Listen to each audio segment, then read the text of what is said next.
What will you be doing at 8:30 this Saturday night, the 28th of March? I hope, like me and millions of other people across the world, you'll be turning off your lights, because this Saturday is Earth Hour.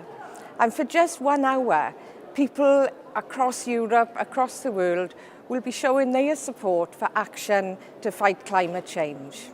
Now, what WWF want us to do this year is to have a candlelight dinner, whether it's at home, with friends, out in a restaurant that's also taking part in Earth Hour, however we want to do it, to take photos, to post them on Facebook or on Twitter, to show people just how big the support is.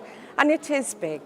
It's not just the government, the senators, but all kinds of organisations and all kinds of buildings across the country will be dark on Saturday night. So I hope your home will be dark too, except for the candles, because mine certainly will.